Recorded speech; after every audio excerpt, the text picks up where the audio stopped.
Prime Big Deal Days is coming October 8th and 9th. Woohoo! Which can lead to involuntary deal squeals, like the infamous deal on a new massager squeal. Yeah! Save big on Prime Big Deal Days, October 8th and 9th. Want to make a podcast? Spotify's got a platform that lets you make one super easily, distribute it everywhere, and even earn money, all in one place for free. It's called Spotify for Podcasters, and here's how it works. Spotify for Podcasters lets you record and edit your podcasts right from your phone or your computer. So no matter what your setup is like, you can start creating today. Then you can distribute your podcast to Spotify and everywhere else podcasts are heard. Video podcasts are also available on Spotify, and when you want to take conversations with your fans to the next level, Q&As and polls are the best way to get them talking. With Spotify for Podcasters, you can earn money in a variety of ways, including ads and podcast subscriptions. Ever since I discovered Spotify for Podcasters, I feel so supported in the creation and distribution of my show. Spotify for Podcasters hosts masterclasses, office hours, and more to help creators develop and fine-tune their skills. I highly recommend you give it a try. Download the Spotify for Podcasters app or go to spotify.com/podcasters to get started. Hey guys, what's up? Welcome to Back to the Show. Thank you so much for clicking on today's episode. This one is an extra special one because it's actually a crossover with Veronica Droulia from Martinis and Bikinis. If you guys have been following me on Instagram or Veronica on Instagram, you would know that we are actually co-hosting a live podcast event, which we talk about in this episode. So if you're in the DC, Maryland, Virginia, Annapolis, anywhere kind of in like the DMV area, mark your calendar for April 5th, which is next Wednesday. We're hosting a live podcast event, and we give you all the details that you need to know in this episode. But we also give you kind of the 411 on podcasting. Veronica recently started her podcast. She dives deep into her whole podcasting process. I dive deep into my podcasting process. We kind of interview each other, and it's just a really cool like back and forth type episode that I think you guys are really gonna love. I just finished editing this episode, and I love how it turned out. Veronica is so fun to chat with, and we just have like a really good flow. So I'm super pumped for the event in April, but I'm even more excited to roll today's episode. So let's go ahead and dive into this episode with Veronica from Martinis and Bikinis.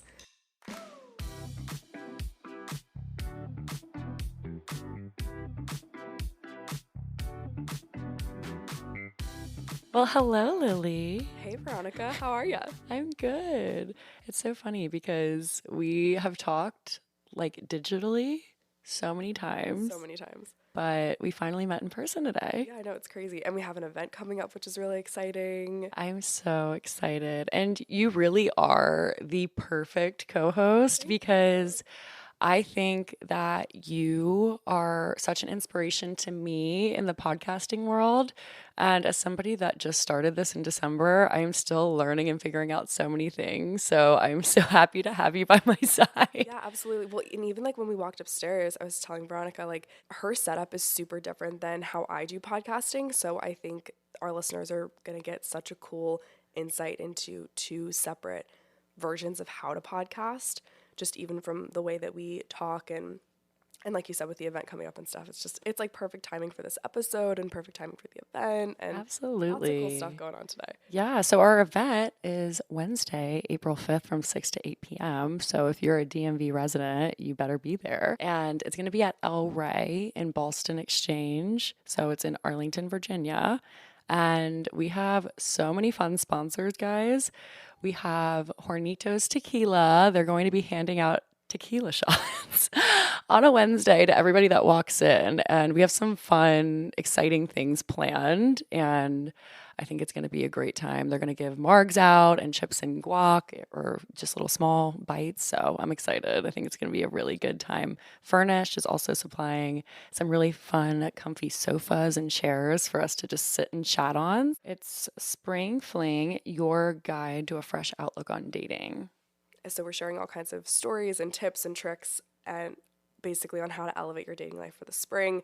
I know I have some interesting perspectives to share, so I'm super pumped for the event. I don't know about you, Veronica, but I know I've got some stories for sure. Yeah, and I think that's a reason why we can't record it publicly because I have some really fucking crazy dating stories. And I don't think the general public needs to hear about it, but whoever comes, you know, I'm willing to like dish out the D, Absolutely. the T, Absolutely. the D. That's the type of event this is going to be, guys. So anyway, yeah, it's going to be super fun. So you can RSVP using the link in the show notes. And I think we're capping at 80, right? They actually expanded so we get the back bar too. Yeah, they were so sweet. We hit our maximum capacity and me and Lily were talking. I talked to the manager and was like, please let us have more people. And he was super excited. So he added some more spots for us. So we can have the more the merrier. The more the merrier. Be sure to RSVP. And if you can't come, be sure to cancel your RSVP so that can open up spots for other people. It's a completely free event, so it doesn't cost you anything. Just show up, be ready to have a good time. I think we should trickle into podcasting. Absolutely. Because I have so many questions for you. Okay. I would love to know how you got started, when you started, and what that looked like for you. Was it a scary decision? Okay, so I actually started a podcast. Let's flash back to 2019. I was in college. I was living in my sorority house. I had the sorority sister, and the two of us were like, let's start a podcast. It was always something that I wanted to do, and we were just two friends that always thought that our conversations were the best conversations, and I feel like that's how a lot of, you know, pairs of friends start podcasts. We're like, our conversations have to be public. They're so good. And so we started a podcast, and it had like a really silly name, and we maybe did like 4 episodes, and then we just kind of scrapped it. Like, life got busy, maybe, you know, midterms hit, and we were like, let's just keep pushing it another week, and we just scrapped it. So when I decided to kind of like get back into podcasting about a year and a half later, I kind of knew in a sense of what I was doing because I had already done it to some degree. Right. And I wasn't super nervous because I had been in the content creation space for a while. So it was just something that kind of came naturally to me. But if you go back and you listen to the first couple episodes, they're so bad. Really? They're so bad. That's what everybody says about certain podcasts that have made it big time. And I've actually gone back on a few people's and listened to their previous episodes from the beginnings.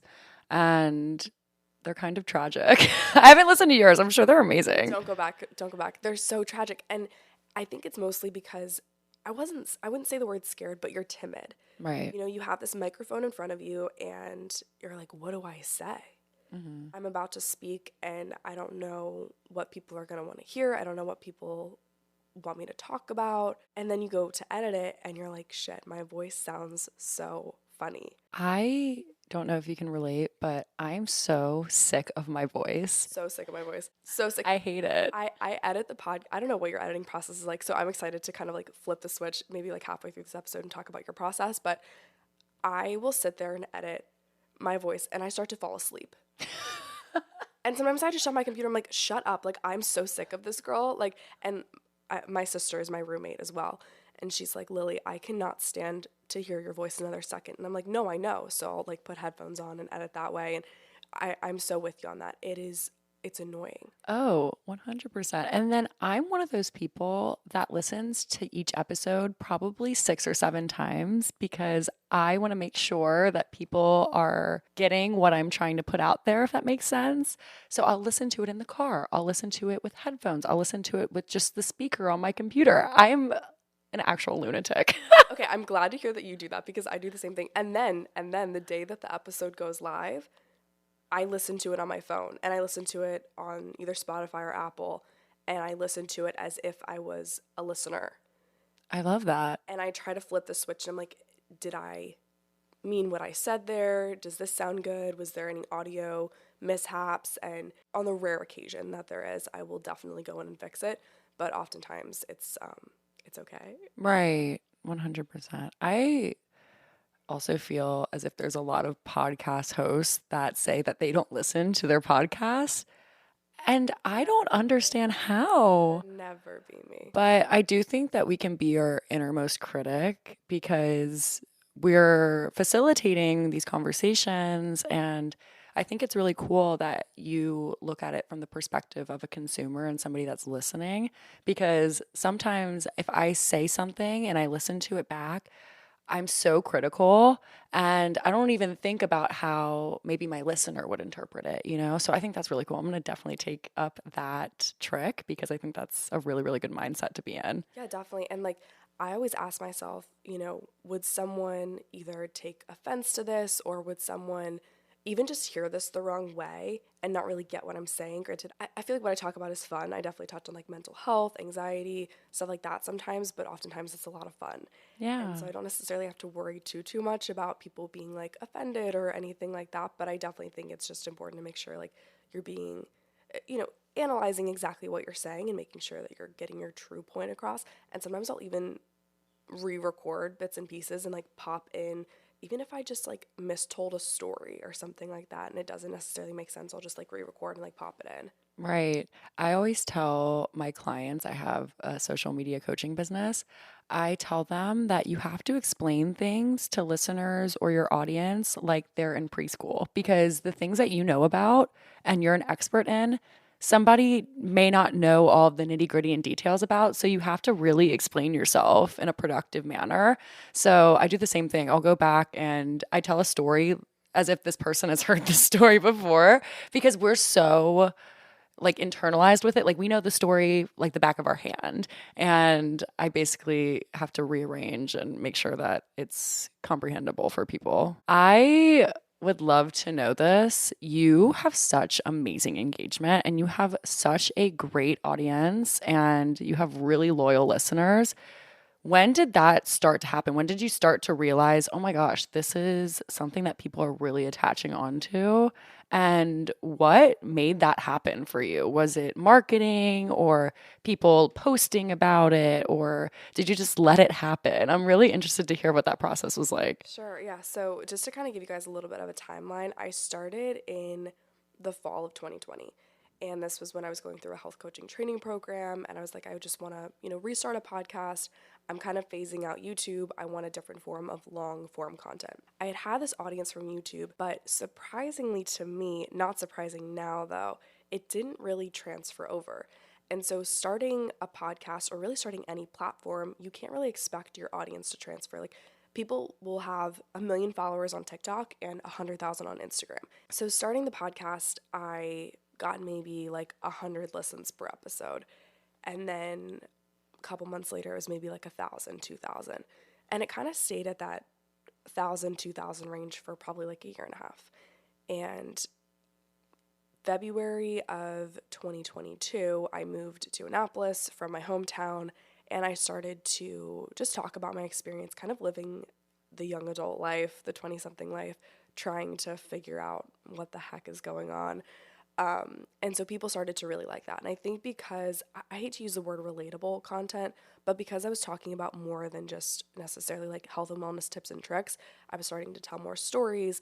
And I also made it a priority to engage heavily with my listeners. So if you send me a DM, I'm probably going to respond. Like 9 times out of 10, I'll respond. I created essentially a group chat called Geneva, and I have 1,200 listeners in that group chat, and we just like fire away all day long. There's different rooms. You got to get on this. I don't know. I love Have you ever that. heard of this, Geneva? No, that is so I'll cute. have to show you after we're done recording, but it's such a cool place for like your listeners to even interact with each other. So really just prioritizing community engagement has been a huge factor in growing the show. So probably summertime of this past year, I really started to see things start to take off, and I started to get texts from friends that were like links to TikToks, and people were including my show in a TikTok roundup of their favorite podcasts.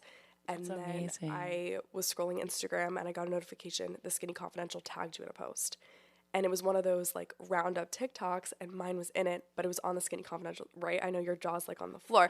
I was like, holy shit. So all of a sudden, it kind of felt like all my hard work finally started to pay off. And my parents always told me they're entrepreneurial.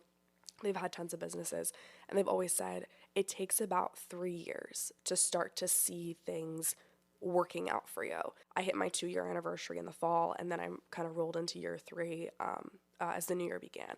So finally, we're in year 3. I'm starting to finally see things pay off, and it's been the coolest thing. So I've had some really cool opportunities because of the podcast finally. So I would just say it takes so much time, and definitely building that community has to be a huge priority for you. Getting cool guests on the show, but also knowing that your voice as the host is the most powerful voice that you could ever bring on your show. I love how you do mostly solo episodes, correct? I know that you bring guests on from time to time, but I feel as if that really helps your audience connect with you. And I started doing once a month solo episodes, but I think that's something that I'd like to bring to the table a little bit more because I've had people reach out and ask if I would do more. So I think I definitely need to just get inspired by that and just let that fuel the rest of my podcast journey. This episode is brought to you by Athletic Greens. So I just got back from a week-long trip in Vegas, and when I was packing my bags for this trip, I tossed in probably like 20 packs of the AG1 travel packs. Taking my AG1 every day was a habit that I knew I had to bring with me on this trip because it just makes me feel so good. Ever since I started taking AG1, I've seen major improvements in my gut health, my mood. I don't hit that afternoon slump as hard. AG1 is probably one of the easiest travel hacks that I can give you because AG1's all-in-one formula makes it really easy to take supplements, especially when you're on the go. So just one scoop is packed with 75 vitamins, minerals, whole food sourced ingredients of the highest quality that give me major benefits. The single serving packs, like I said, came in handy throughout the trip, and they just make it super easy to toss into my bag so I never have to miss a day. I just mix the powder with ice cold water, shake it up, and drink it first thing in the morning. My sisters also came with me on this trip, and I got them hooked on AG1, so you definitely need to check it out too. If you're looking for an easier way to take supplements, Athletic Greens is going to give you a free 1-year supply of vitamin D and 5 free travel packs with your first purchase. All you have to do is go to athleticgreens.com/8020. Again, that's athleticgreens.com/8020. Check it out. So I know that you were on YouTube, you're no longer doing it, but do you feel as if that made you comfortable in front of the camera or talking to the masses? Did that really help facilitate this new journey for you being a podcast host? Yeah, absolutely. I think doing YouTube, it's definitely, doing anything creative, it's so uncomfortable at first. Mm-hmm. You just kind of have to get used to and okay with being in front of the camera, being on a mic. Granted, transitioning from YouTube to podcast, it was just kind of weird because you're like just a voice out in the open. There's no picture, video to go along with it. But yeah, I would definitely say like starting on YouTube definitely made me more comfortable on the mic. And like I said before, like I wasn't like nervous starting the podcast, but it was definitely just a different journey, definitely a learning curve. Right. I think you can be your realest self on a podcast, and that's why I really wanted to start one because social media is so fake. And I know everybody's saying that now, but it really is such a highlight reel. And I have been on Instagram for as long as I can remember, whenever it was just the filters and you just throw up a post on there for your friends. But I started thinking about influencing seriously in college, and I think even with that experience, it made me realize that people didn't really know me. And even on TikTok, you can do day in the lives and you can make these aesthetic, fun, get ready with me videos and talk about your life. But I think for me, starting a podcast was really being able to connect with my community and talk about some deeper and tougher things. So I think it's really cool that you transitioned from YouTube to podcasting because I really love it. Maybe it's, the lack of the video component, or maybe it's just the fact that you can tell more stories. I always say it's like being on the phone with a friend. Yeah. You're not going to judge your friend that is just coming to you with a story or with a piece of advice. Like, it is such a different space than, say, TikTok or Instagram. And I feel like each platform definitely has their highs and their lows, but I think podcasting is the one that you truly can connect with your audience. So what did the first part of your journey look like with podcasting? Equipment? How did you decide this was something you were going to do? What platforms did you use? How did you put it out there? And what made you say one day, okay, let's just fucking do it? Okay, so the let's just fucking do it came, like I said, fall 2020, yeah. And granted, we were all home. It was, life was just kind of slower.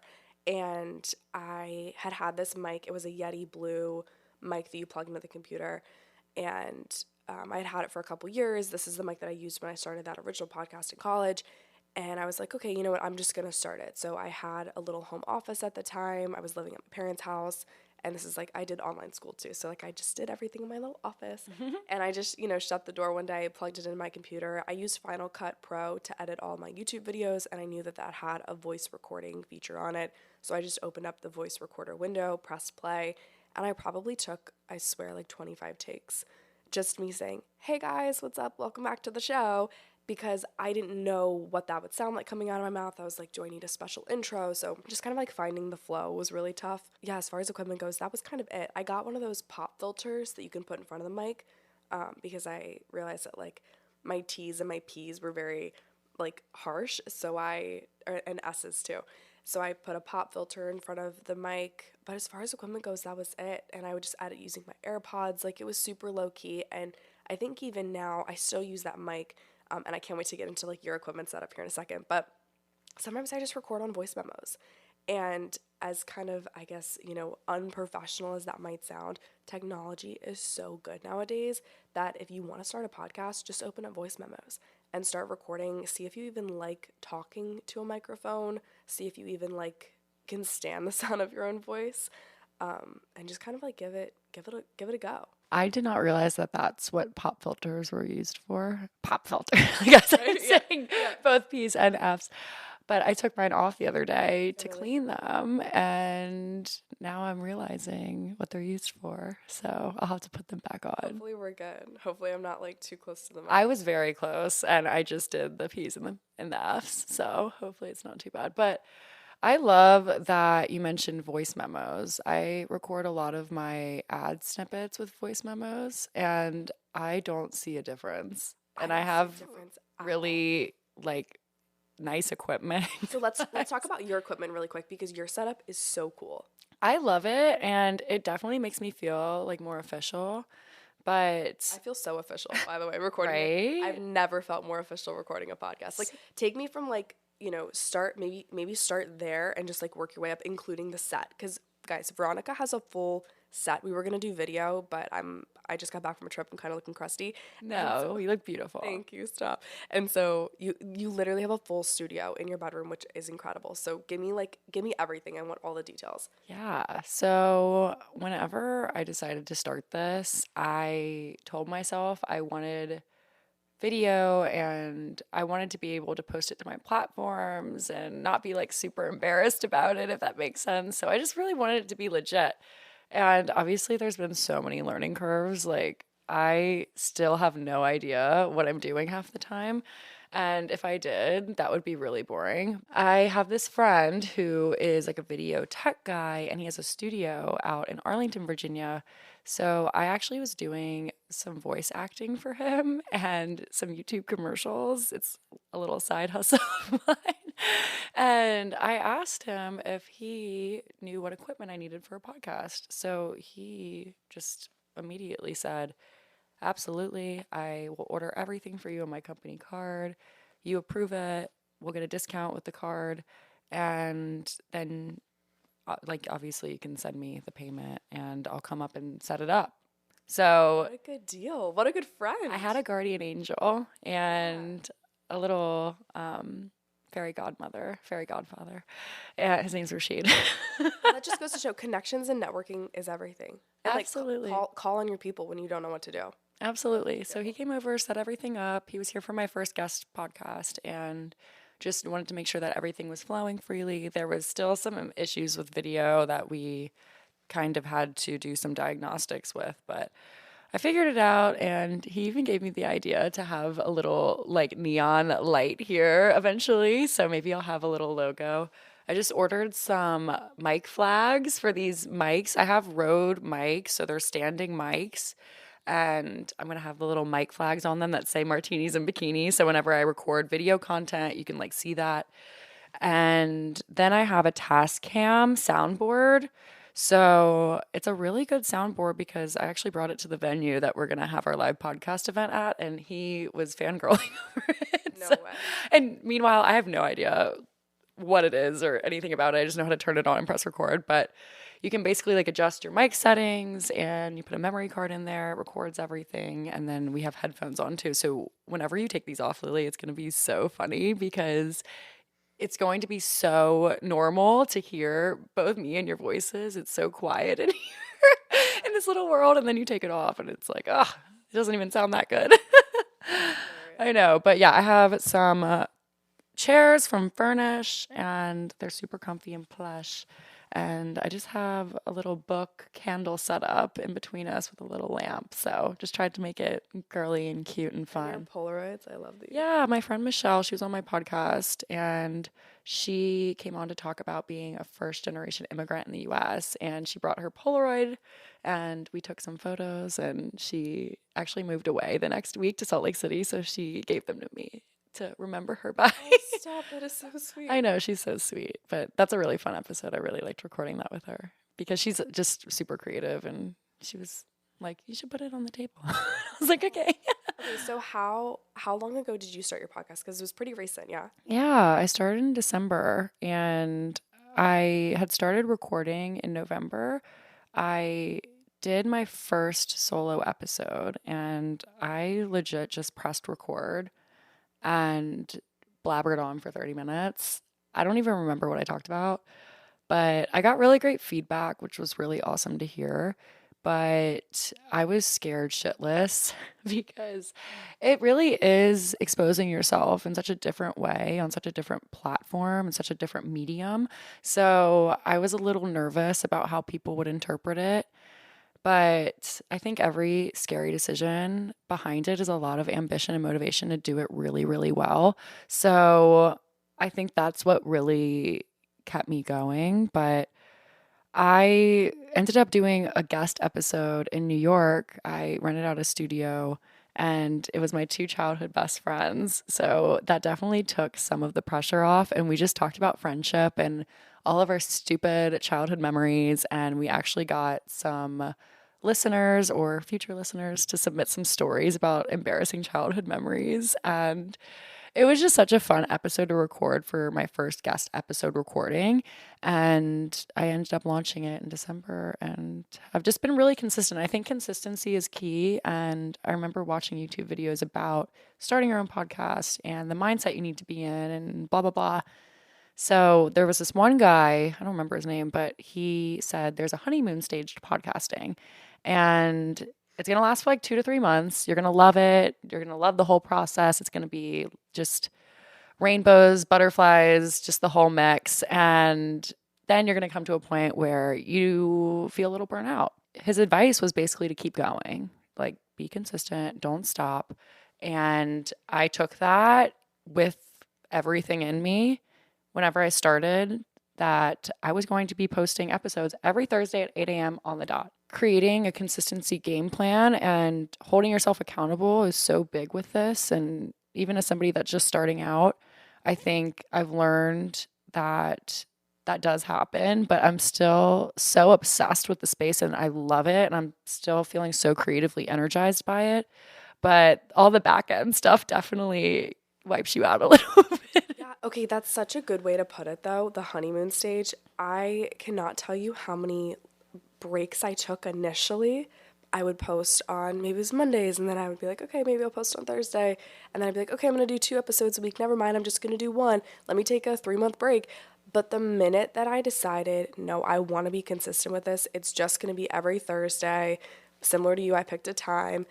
And that's when I really started to see things grow. I really am so grateful for people like you and other podcast hosts that really motivate other people to start their own too, because even though it is a really saturated space, there's enough room for everybody at the table. And I think it's really fun to just be your innermost self and express that with your community wherever they are. And hopefully, they receive it well and want to follow along. There's this quote I love, and it's, no one is you, and that's your power. Yeah, the podcast space is saturated, but no one has your unique perspective. No one has your stories. No one has your voice. So if you can bring those unique pieces to the table along with a cool name, a creative concept for a podcast, cool segment ideas, maybe you have a cool network, or maybe it's just solo episodes like I do most of the time. If you can bring these unique puzzle pieces and fit them together, you can totally make it work, and you can definitely make something that people are going to be attracted to and that no one's ever done before. How'd you come up with the name of your podcast? So 80/20 came from a conversation that I had with a fitness instructor, and I was telling her that I was in a health coaching training program and that I wanted to do a couple of like different fitness related things. And we just had a nice little conversation about that. And then as I was walking away, I was headed out into the parking lot to get in my car. And she said, "Oh, and Lily, by the way, like it really is 80/20." And I'd always heard about the 80/20 rule in fitness. You know, it's 80% nutrition, 20% exercise, but that can, you know, kind of be applied to any area of your life.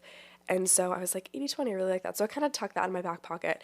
And it was probably, I don't know, a year before I started the podcast. And so I was coming up with this list of names, and they were all so stupid. I came up with such stupid ones. I couldn't even tell you what they were now, but Lexi, my sister, she was like, "Lily, these are so stupid." And I was stuck on this one, and I don't even remember what it was, but I remember what I wanted the cover to look like. And the whole thing was just stupid. And she was like, "You need something catchy. You need it to be different and fun." And so I was like, "Okay, well, you know, how about 80/20? And she was like, "No, that kind of has like a cool ring to it." It just kind of stuck. And then now, like, I think my Instagram bio right now is going 80 and a 20. I love that. So I always giggle whenever I see that. And so it's just like a little like Lily sarcasm, but yeah, I have friends now and they're like, "Oh, like, are you feeling 20 today, or are you feeling 80 today? Or, you know, are you spending more time in the 20?" And it's just kind of more of like I don't know, like a fun, I don't want to say like they're making fun of me, but it's just like a fun little thing that they're saying like in support.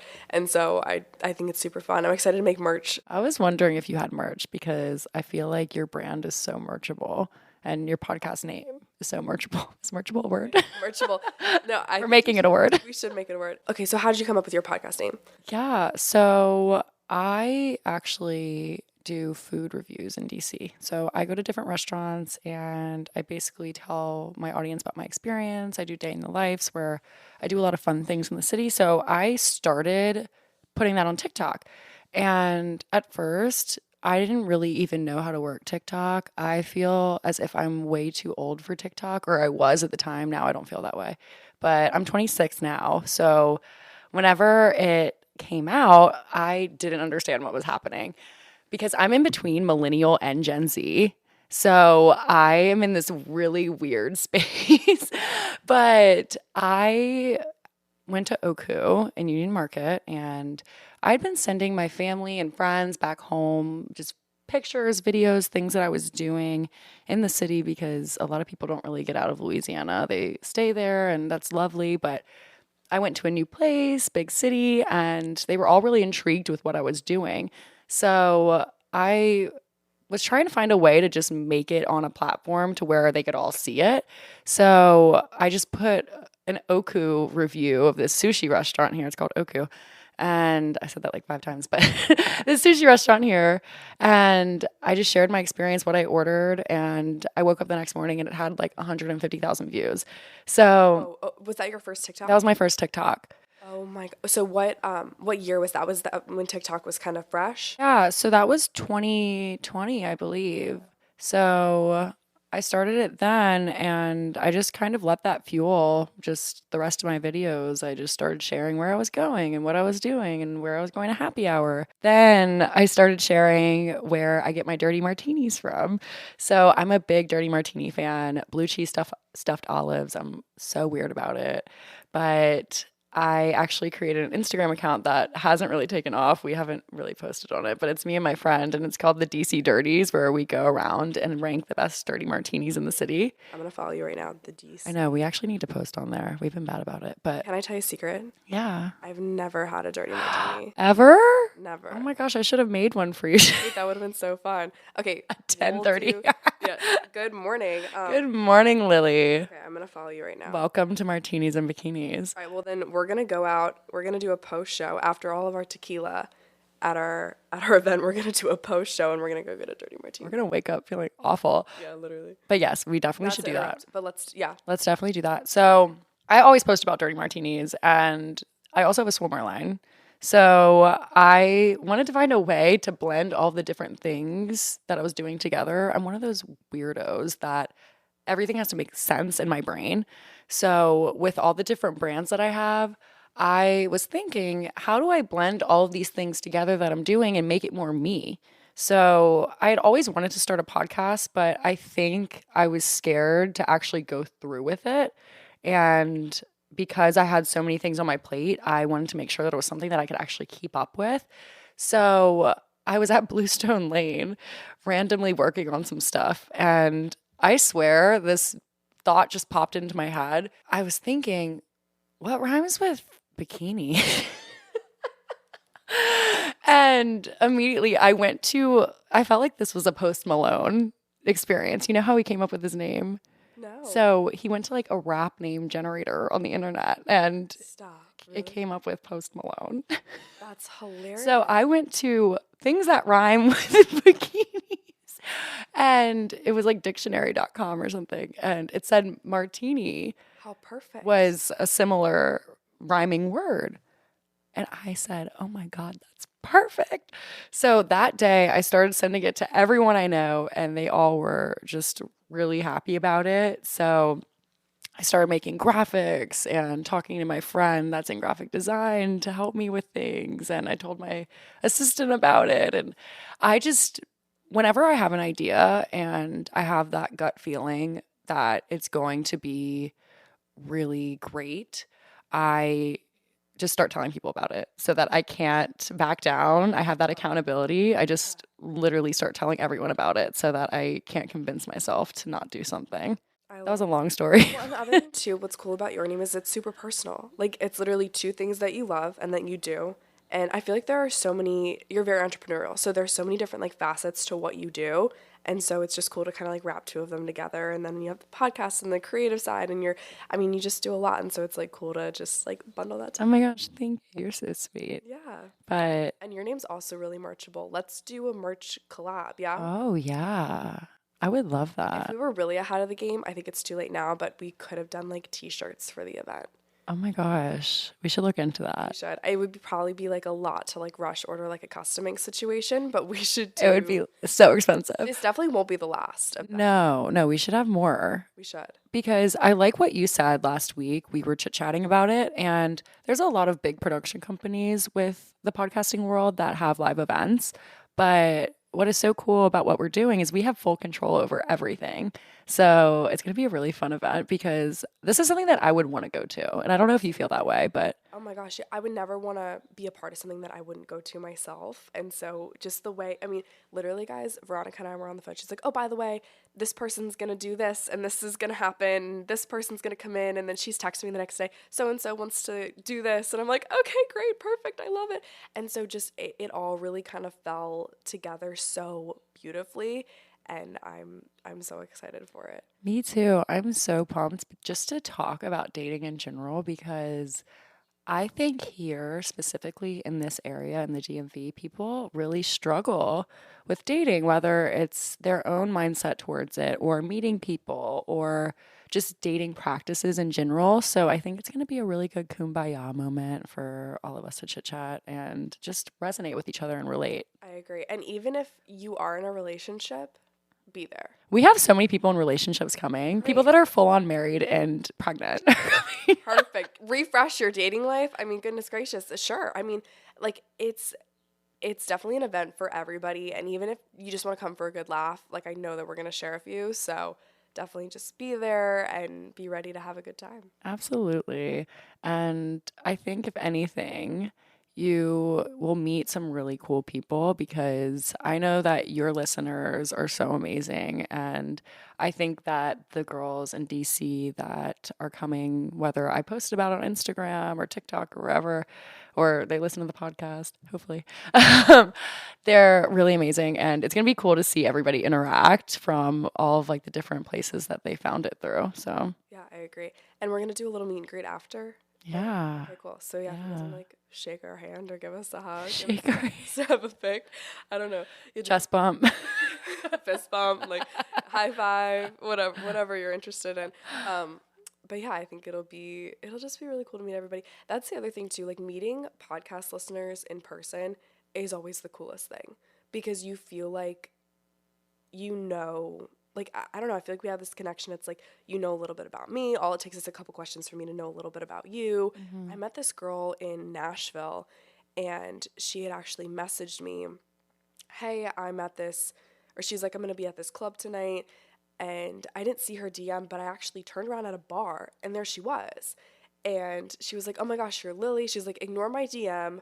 Like, I'm here now. Like, do you want to come to this club?" And I'm like, "Sure." So we just hung out for the night and it was the coolest thing. And it's like, she already knew that we would get along. And because I knew that she listened to the show, I knew that we would get along. So it's this like cool experience. So meeting podcast listeners is like one of my favorites. That is so cool. So where are most of your listeners based? Are there a lot in Annapolis? Do you run into them ever when you're out and about? So Annapolis, I would definitely say there's a few, but most of them are, I don't know, it's kind of like from all over the US. I love that. Yeah, it's really crazy. Like, I mean, I look at my stats sometimes and it's only like 54% US, and then the rest is like Wow. around the world. So really only half my listener base is in the States.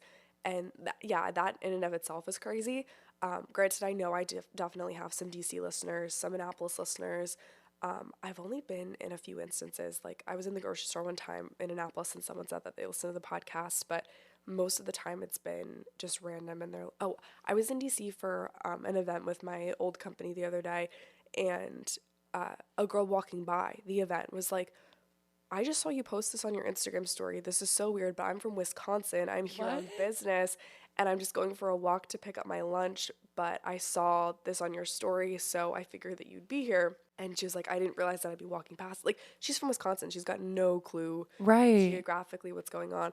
And she was like, "Great to meet you." I was like, "Oh, you too. This is fantastic." So just crazy stuff like that. It's the world is so much smaller than you think it is. 100%. Yeah, and so just like, 100%. it's like the coolest things. You have a friend everywhere. I actually got approached on the metro the other day. Really? Yeah, it was actually so cool. Her name was Robin, and she's my neighbor. No way. Yes, we found out that we were neighbors.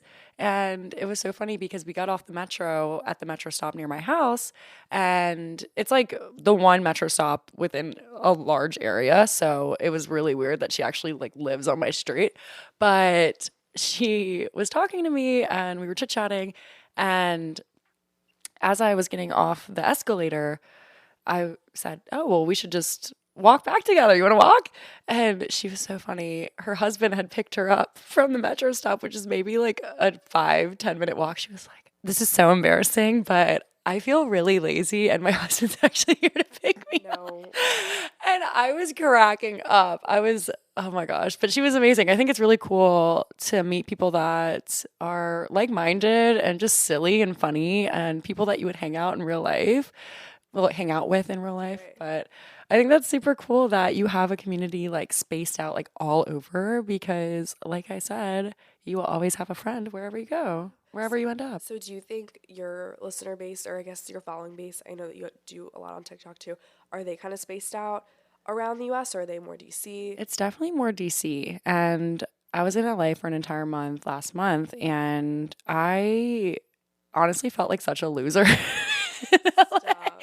And I didn't realize that I felt like that until I was talking to my friend Jocelyn. She was actually my first guest episode that was published. She's a soul cycle instructor here. I was talking about my time in LA. It was amazing. I have the best friends there and I did all of the most incredible wellness things and ate the best food. But I was also living alone for the first time for that long. And I was talking to her about it and said, there was just something with me and maybe my brands that felt off. And I don't know what that was necessarily. Maybe I wasn't feeling like super validated there, which is my own shortcomings. But I feel like that's kind of LA. That's kind of LA. Right. So she goes, "Well, I always feel like a loser when I go to LA." I said, "Wait, I think that's how I felt." So I love LA and I didn't feel like a loser, but I think whenever I'm in DC, I do have such a great community here. And whenever you go to a new place, it's a building process. You have to rebuild your communities. And I think geographically having a spaced out community is like super cool in that respect because I don't know. I think for me, I absolutely love, love, love my DC audience and the people that keep up with me and talk to me and see me in person and come say things that are really, really sweet and endearing. And I think whenever I went somewhere else where I wasn't getting that, it was like really strange for me for a second because I just felt like I was a little small fish in a big pond. And I think that's really important for growth too. I have a friend named Eric, and he said, Veronica, you can be a big fish in a small pond, but what happens when you make that tank bigger? And I truly feel like I learned so much about myself being out there completely solo, and I wouldn't change it for the world. It was awesome. But that was, again, a long story. So do you think, do you do solo travel a lot? So I do. I have a big network of friends that have kind of spaced out all over the US. I went to LSU in Louisiana, and then everybody kind of just dispersed and went all over the place, or they stayed in Louisiana. So whenever I go places, I do go by myself whenever I'm traveling within the country, but I always run into people I know or try and meet up with them. And, I'm not so solo anymore, but I really want to do a solo international vacation. I have a friend, Erin, that does it all the time, and she actually prefers traveling by herself. Interesting. Okay, Yeah. see, I was asking because I'm definitely in like a transitional period, we'll say. And so I'm definitely looking into more like solo travel. And so I don't know where I'm going to go. I don't know when I'm going to go, but I think it's so, like you said, there's so much growth that happened in that month that you were in LA because you were alone. You felt out of place. They say like growth happens outside the comfort zone. That's debatable, but like you just learn so much about yourself when you're not in your usual day-to-day routine. And so an international solo trip would be sick. I think you should do it. Yeah? She Where should I go? she goes to Costa Rica a lot. She goes to Mexico, like different places in Mexico a lot. I feel as if the Caribbean is a really fun place to go. Yeah. And I don't know, me and my friend Danny, it was just us two. Usually whenever I've traveled in the past internationally, I've gone with a bunch of people, or at least like two other people. But it was just us, and we went to Paris and London last year, and we had the time of our lives. I felt really safe there, actually. And I know people say that Paris is a little unsafe in some areas, but I felt great the entire time. I think as long as you know where you're going and you have locals kind of guiding you in the right direction, you're good to go. But you should definitely do some solo travel. I should definitely do some solo travel too. Okay, we should do, well, not we, because we need to go separate. We should do the same trip separately. We should do the same trip separately, but at the same time, yeah? Yeah. But yeah, I definitely, like a little soul-searching adventure. I'm actually going on one at the end of the month with my high school best friend. Where are you guys going? And we're going to Savannah in Arizona. Okay. So it's really cool. I actually have my assistant's wedding at the end of the month. So she's based in Arizona, and she does a lot of things virtually for me and works remote. But after her wedding, I'm going to stay Saturday through Tuesday at Savannah, and I'm going to give them my phone for 3 days. Okay, is that like meditation, like? So that's Canyon Ranch, but I don't even think they do this, but I'm just giving the front desk my phone. Good for you. Because I found this place, and it's the perfect retreat, it seems like. So you get a daily spa service. You get access to all the activities. They have hiking, they have sound meditations, they have journaling. It's all included. It's all included. And it's definitely a more affordable wellness retreat, in my opinion, compared to like Canyon Ranch, which is like if you're ready to drop like $10,000. Right. But I do not have that. Yeah, but I'll keep you posted on that. Yeah, no, please and my do. Experience. Big part of how I got into content creation too is actually going on a wellness retreat. Really? So I went to this retreat called Camp Conscious, and Taylor Burke hosted it, and it was in Punta Mita, Mexico. She actually had an Instagram called The Conscious Carb for a bit. She actually now has a business called My Girl Wellness, where it's like probiotics. She just came out with a new product the other day. She had a bunch of influencers come to this retreat, and then she had it the next year. and she opened it up to the public. So you had to apply, and you kind of had to give your reasoning as to why you wanted to go. So it was me and like half people that she had opened it up to the public for, and then half influencers. So these were a lot of like health and wellness influencers. So I went twice actually, but they're super entrepreneurial girls. Like Sammy Clark was there. She has the app Form, and Aubrey Winter, she does dance cardio. Like Megan Roop was there the second time from Sculpt Society. Lindsay Hare, like all these incredible women that I look up to. And basically they had these journaling sessions where you talk about like what you want your life to look like. And they have these panels where they talk about how they started their own businesses, how they got into content creation. And I really feel like that fueled me into the whole space at like 110%, because I'd been like playing around with it. I've been toying. I've been like posting solo shots, whatever. But then whenever I went there, I feel like I was so creatively energized, and being around people that really inspired me and motivated me made that really come to play. So yeah, I love Wellness Retreats. They're amazing. You should go on one. Okay. All right. I need to go on one. Yes. ASAP. I'm so excited for our event. I'm super pumped. And I think it's going to be so fun. Yeah. And if you haven't signed up yet, the Eventbrite link is going to be in my bio. It's in your bio, correct? Yep. And we only have a few spots left. So snag yours while you can. You got to be quick. Yeah. And we can't wait to see you there. I'm so excited.